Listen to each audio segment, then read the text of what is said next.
नमस्कार, आदाब, सत श्री अकाल, जय भीम, जोहार। मेरा नाम है नवीन कुमार।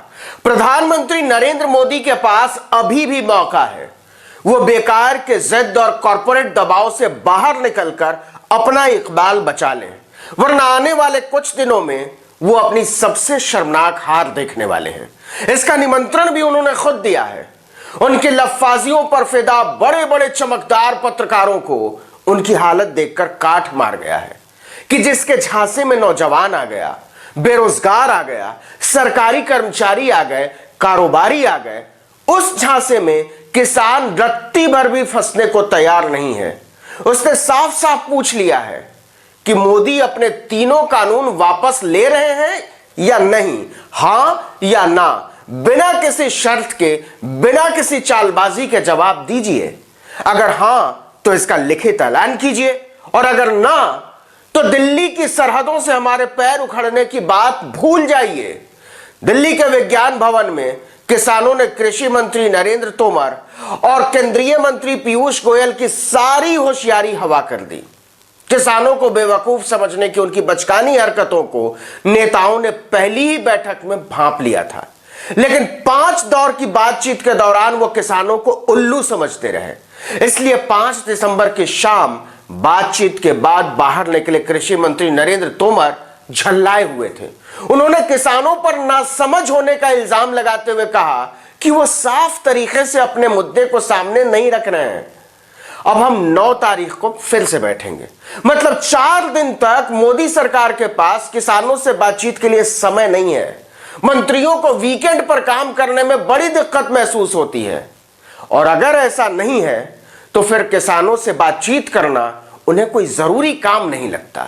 टीवी वाले प्रपंचियों ने हवा बनाई थी कि मोदी 24 घंटे में 16 घंटे काम करते हैं। इसे किसानों ने हवाई साबित कर दिया है। पता नहीं प्रधानमंत्री 16 घंटे में किसका काम करते हैं, क्या काम करते हैं। हाँ, उन्हें लेजर शो देखने, ताकत-ए-दिन का मजा लेने, ऑनलाइन जमाने में यहां वहां हवाई यात्रा का आनंद लेने जैसे कामों में बहुत ज्यादा समय देना पड़ता है। बस किसान के लिए फुर्सत नहीं निकाल पाते। प्रधानमंत्री के सानिध्य के मामले में किसानों से ज्यादा तो वो मोर और बत्तख खुशकिस्मत हैं जिन्हें मोदी जी के हाथों से दाना चुगने का सुख मैसर है। यहां किसान पूरे भारत के लिए दाना पानी का बंदोबस्त करके भी उनकी नजरे इनायत हासिल नहीं कर पाता है। लेकिन इस बार पीएम मोदी दारुण स्थिति में फंस गए हैं। प्रधानमंत्री बनने के बाद उन्होंने अपने आप को कभी भी इतना कमजोर, इतना असहाय, इतना मजबूर महसूस नहीं किया। नोटबंदी हो, जीएसटी हो या देशबंदी हो, हर बार उन्होंने जनता से ज्यादा अपने अहंकार को तवज्जो दी। लोग रोते रहे, बिलखते रहे, मरते रहे, लेकिन मोदी जी पर रत्ती भर भी फर्क नहीं पड़ा। लेकिन किसानों ने उनके सामने विकल्प नहीं छोड़ा है। यह उनके हाथ में रही नहीं गया है कि उन्हें फर्क पड़ता है या नहीं। उन्हें तय केवल इतना करना है कि उन्हें फर्क पड़ना महसूस कब होता है। वो इसे जितनी जल्दी महसूस कर लेंगे, दिल्ली की सीमाएं उतनी जल्दी खुल जाएंगी, किसान उतनी जल्दी घर लौट जाएंगे, खेती बाड़ी उतनी जल्दी सामान्य हो जाएगी, दिल्ली उतनी जल्दी पटरी पर लौट आएगी। मोदी को तय केवल इतना करना है कि वो अंबानी, अडानी, बिरला, बियानी जैसे किसानों के प्रधानमंत्री बनकर रहना चाहते हैं, या इस देश के 14.5 करोड़ धरती पुत्रों के, सरहद पर तैनात उनके वीर सपूतों के, उनके साथ खड़े 1 अरब लोगों के। इससे ज्यादा कुछ नहीं। दरअसल मोदी इतिहास के कटघरे में खड़े हैं।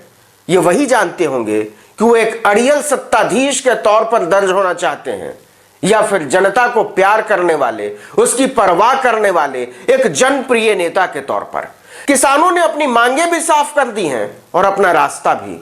उन्हें कुछ भी तय नहीं करना है। जो तय करना है भारतीय जनता पार्टी की सरकार को तय करना है, प्रधानमंत्री को तय करना है और उनके मंत्रियों को तय करना है। और फिलहाल ऐसा लग रहा है जैसे ये सारे लोग अपने ही बुने हुए जाल में बहुत बुरी तरह उलझ गए हैं। विपक्ष के आरोपों के मुताबिक सरकार ने 21 सितंबर 2020 को छल से राज्यसभा में कृषि कानूनों को पारित कराया था। आपको याद हो तो मत विभाजन को दरकिनार करके सभापति हरिवंश ने ध्वनि मत से बिलों को आनन फानन में पास करा दिया था। हालत यह हो गई थी, बहस के दौरान ही अकाली दल की मंत्री हरसिमरत कौर बादल ने इस्तीफा दे दिया था और सरकार से समर्थन भी वापस ले लिया था। बावजूद इसके मोदी इसकी गंभीरता को नहीं समझ सके। उल्टा उन्होंने इस पर बहुत राहत की सांस ली थी, कानून को ऐतिहासिक बताया था। इसी के कुछ दिनों के बाद किसानों ने हुंकार भर दी थी कि सरकार ने अडानी अंबानी को फायदा पहुंचाने के लिए हमारे पीठ में खंजर भोंका है। लेकिन मोदी जैसा मंजा हुआ नेता इसकी गंभीरता को नहीं समझ सका। उन्होंने इसे पंजाब और हरियाणा में बांटने की भूल कर डाली। राजनाथ सिंह और नितिन गडकरी जैसे अनुभवी नेताओं से भरे मंत्रिमंडल में उन्हें कोई समझाने वाला नहीं था कि आप आग से खेल रहे हैं। अनाड़ी खट्टर ने सड़कें खोद डाली, बुलडोजर लगा दिए, वाटर कैनन चलवा दिए, रात में किसानों पर बारिश करवा दी। जिन किसानों की जमीन छीनकर इस मुल्क के सड़कें बनवाई गई थीं, उन्हीं सड़कों पर चलने का उनका हक छीन लिया गया। नतीजा यह हुआ कि किसान भड़क उठे। उनके प्रति पूरे देश में सहानुभूति की लहर दौड़ पड़ी। टीवी के दम पर किसानों को खालिस्तानी और उपद्रवी साबित करने की कोशिश ने सरकार को किसानों के सामने और फूहड़ और बौना बना दिया। वह तब भी सचेत नहीं हुई, लेकिन जब हजारों किसान दिल्ली की सीमा तक आ गए और सरकार ने, पुलिस ने आंसू गैस के गोलों की बरसात कर दी, तो यह बात समझ में आ चुकी थी कि मोदी इतने नासमझ नहीं है। वह किसानों को हराने के लिए किसी भी हद तक जाने को तैयार बैठे हैं। लेकिन किसानों ने उनकी अदा और आदत दोनों को पढ़ लिया और विज्ञान भवन में पुर्जा लहरा दिया कि तीनों कृषि कानूनों को वापस लिए बिना कोई रास्ता नहीं है, हां या ना। मोदी के सामने मुश्किल यह है कि वो हां बोलेंगे तो अपने आप किसान विरोधी साबित हो जाएंगे, और अगर ना बोलते हैं तो किसान उन्हें ध्वस्त करने के लिए तैयार बैठे हुए हैं। दोनों ही सूरतों में मोदी को शर्मिंदा होना पड़ेगा। किसान ने सिर्फ इतना पूछा है कि आप किस तरह शर्मिंदा होना पसंद करेंगे। इस वीडियो में इतना ही, लेकिन अगर आपने अब तक आर्टिकल 19 इंडिया को सब्सक्राइब नहीं किया तो फौरन कर लीजिए, बेल आइकॉन दबाइए। घंटी जैसी छोटी सी आकृति सब्सक्राइब करने के बाद बनती होगी। लाइक कीजिए और कमेंट करके बताइए हमारा वीडियो आपको कैसा लगा। अपने दोस्तों, परिचितों, रिश्तेदारों, समूहों में व्हाट्सएप, इंस्टाग्राम, फेसबुक, ट्विटर पर हमारे वीडियो को लाइक करना, शेयर करना, साझा करना मत भूलिएगा। नमस्कार।